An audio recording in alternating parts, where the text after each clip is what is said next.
Sorry I'm late. Oh my god, Heidi, where'd you go? The show's about to start. I was just looking at the election results. It was my first time voting. No way, you're 18? Yeah, I am. Oh my god, how do you feel about finally being able to vote? I feel like I have a voice and can finally make a difference in our community. That's awesome, I'm so happy for you. I can't wait till I'm 18 so I can vote. Anyways, shall we get the show started? Of course, I'm Heidi. And I'm Kiley. We're starting off the show a bit differently this week. This Tuesday, there was quite a divisive midterm election. With such a shift in power, many are uncertain for our country's future. Here's Robert to tell us more. The battle for Senate and the Congress still wages on, as both are still being counted. However, at the moment, the House of Representatives seems to be going to be ruled by the majority party of Republicans, while the fate of the Senate is still going to be undecided. Now with us today is young Democrat Ellie and young conservative Darren. So Darren, what is your party promise if it wins either the majority in the Senate or the House? So if Republicans gain control of Congress, they will make the Biden administration answer for, frankly, its ineptitude in handling the country since President Biden took office. The middle-class voters, which make up the backbone of the Republican voter base, have been suffering under the president's lavish expenditures when it comes to COVID and when it comes to the war in Ukraine. But what about the country's poorly coordinated exit from Afghanistan, or the influx of illegal immigrants, which is over 2 million by this point? The Republicans have a lot of questions for the Biden administration, and by controlling Congress, it'll give them the leverage that they need to get those answers. Now Ellie, what actions will your party do if the opposition acquires the majority in either the House or the Senate? Well, obviously, if the GOP takes either the Senate or the House, Democrats will have to take some defensive action to defend anything Biden has enacted so far this term, including things like the Inflation Reduction Act, clean energy investments, gun violence reduction legislation, and minimum corporate taxes. But President Biden has vowed last Friday, I think, to use his veto power to protect women's rights if that issue comes out. Now, how are your party be affected by the outcome of the election?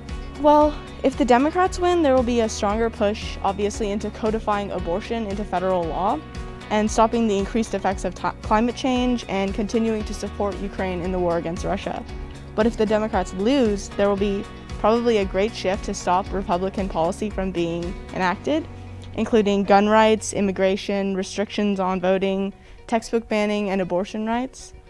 I think the two main issues that the Democratic Party will have to focus on are economic issues like the 8.6% inflation that's been caused by the war in Ukraine and spending aid money, but also from working on campaign promises that we still have to get past Republicans who have been blocking them in the House.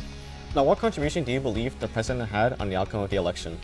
Well, if anything, President Biden didn't really have much positive effect on the really radical and really polarized elections in this season. So it was really former President Obama that was making a lot of positive change, especially in elections like the Senate election of Pennsylvania. Now, Darren, what do you believe the president has done to affect the public opinion of his own party? Personally, I think that President Biden has shifted public opinion in favor of his party by portraying the opposition as anti-democratic.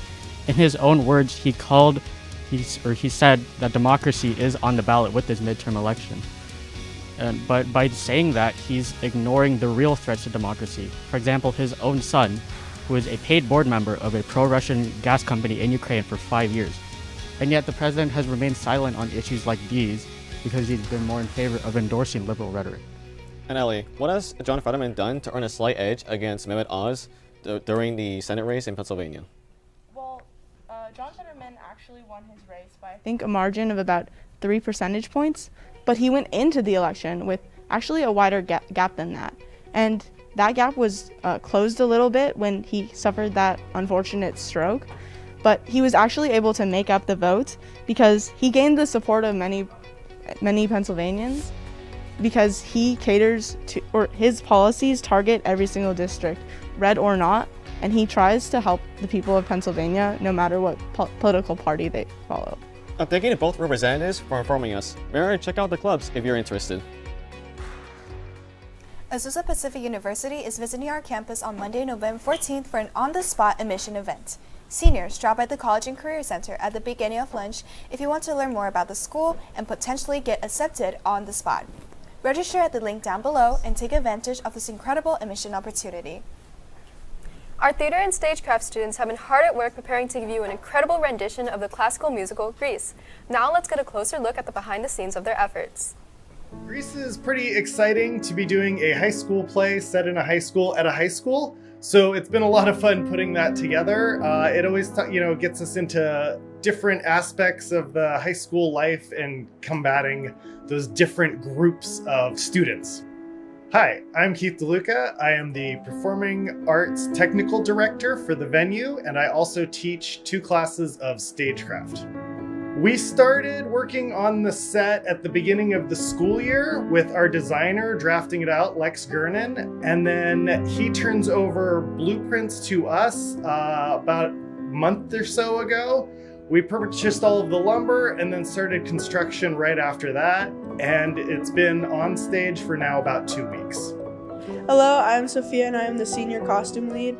Hello, I'm Jenny. I'm the co-costume lead. So usually we pick out something from a list of things to do beforehand during our periods, and then after school we usually do a checkout where all the actors come and check out their costumes, and we make any adjustments if needed, and then they come back and check in their costumes. Hi, I'm Nathan Samante and I'm co-sound lead for Stagecraft. So during shows, before the show starts, we are responsible for miking actors using these compacts, and then putting these straps on, as well as putting these mics around their ear. Hello, my name is Kevin Wu, and I'll be playing Danny Zuko in Greece. So to prepare for this role, we definitely first have to start with getting to know the cultural impacts of the show and the time, just set in the 50s. That also includes the accent that we use when we're delivering lines, and also most importantly the hair. And we also have to learn how to do stage makeup and stuff. We also have a vocal coach that helps us practice and learn all the songs that you'll be hearing in the show. As always, coming out of this pandemic, I think the most important thing is just all of us being together in a room and appreciating live theater. Arcadia High School's dance department is hosting its annual charity dance show on Friday, December 9th at 7 p.m. in the Arcadia Performing Arts Center. Tickets are on discounted price through tomorrow. Prices will increase to $15 for general admission and $20 for VIP seating. So get your tickets as soon as possible, Apaches. A group of passionate students have come together to advance equity, diversity, and inclusion here on campus, and to ensure all students feel welcome. Here's Terry with an inside look at the EDI committee. Every Wednesday in room A204, the Equity, Diversity, Inclusion Committee meets with a broad range of students to help create an environment where all people feel accepted. EDI's goal is to create a school community where all people's voices are heard and respected. They take feedback from fellow students on different ways to achieve their goals. During the last EDI meeting, officer positions were announced, and afterwards the team discussed about upcoming CTC events. Yeah, so what makes EDI different from the rest of the organizations is that we're not an exclusive group that looks for students with particular interests, academic background, culture, or identity. We're an all-inclusive organization that aims to promote all student voices from all backgrounds and enable them to have a platform where they can speak out on issues that affect not only themselves, but also the community. And most of the people who join EDI are those who feel like their own culture is being misrepresented or underrepresented, and that they want to also meet new people and connect with people who might share similar experiences as them, as well as learn about other people's cultures and identities that they might not know from being in other organizations or in the classroom. So as a committee, we discuss and address topics by hosting events like Connecting Their Conversation. We also post monthly infographics to spread cultural awareness on our social media. And we've also furthered our outreach to other organizations like ASB. They've been hosting class bonding events with the special ed students so that they too can feel a sense of belonging with the community. EDI is a great place for students and faculty to feel more welcome in their community. Stop by A204 at lunch on Wednesday if you're interested. Back to the anchors in the studio. If you're interested in joining the baseball team, tryouts are open for November 14th to 16th after school at the baseball field. Please bring your own equipment and complete the athletic clearance form beforehand. For any questions, email Coach Limas at the link below. Good luck to those trying out. Maybe we'll see some of you at our baseball streams later this year. As the fall season comes to an end, let's celebrate the accomplishments and successes of Apache sports teams. We're all very proud to hear that one of our very own APN member became a champion recently. Really? Who is it? You'll just have to wait and find out. Let's go to Afiq to wrap up the fall season and find out who this champion is. Thanks, Heidi. Since last week was the end of the fall sports, our winter sports are gearing up for the winter season. Let's head to Cayla for a recap of the girls' tennis this fall. Our girls girls' D1 tennis team finished after a tough loss this past week. Here's a recap on how their season went. Facing the challenge of competing in D1, our girls ended their season as Pacific League champions with a league record of 12-0 and an overall record of 17-1. Some players to highlight this season are Michaela Cheung and Samantha Wang, who were co-number 1 singles, as well as Anastasia Jorniak, who received an honorable mention for singles. Lin Chen and Annika Chan were number 1 doubles, and Irish Chen and Madeline Kun were number 2 doubles. After making it to playoffs, the girls tried their hardest, but unfortunately, their first CIF game ended as a loss, thus putting an end to their season. We are saddened to see Coach Lagachi finishing out her run at Arcadia, but wish her and the team the best. Congratulations to our girls' tennis team for an amazing season. Good luck to our seniors, and we can't wait to follow you guys next season. Even though the tennis season has ended, our cross-country team is still up and running. At one of their last meets, one of our Arcadia runners made history. Let's go to Adam and find out who. Last week, one of our fellow APN members placed first place in cross-country Pacific League finals. Last Thursday, Reena Hsieh competed in the varsity girls cross-country meet at Pacific League finals, helping her team qualify for the CIF Southern Section preliminaries.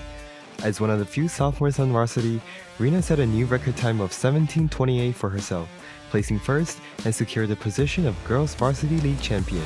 The biggest challenges I face in cross country are really just being persistent and constantly motivated because we train so much. Luckily, I have a great team and a great coach who keep me motivated all the time. Our training basically starts during the summertime where our team basically goes to the park and we run on the home course, which is where we raced on, and we also do certain workouts on the course, which helps us prepare for league finals. Congratulations to Reena for this amazing accomplishment. Let's head back to Afiq in the studio. Good job to Reena and thanks Adam. I can't wait to see your future races and great job to all of our Apache athletes for this fall season. Now, let's send it back to the anchors. Wow, that was such an informational show. I agree, Kylie. I never knew that there were so many running for the election. I'm so excited to put this new information to use when I can vote. Maybe we can drop off our ballots together. Sounds like a plan.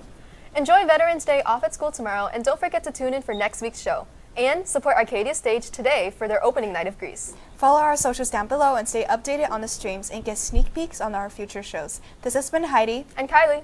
See y'all next week, Apaches.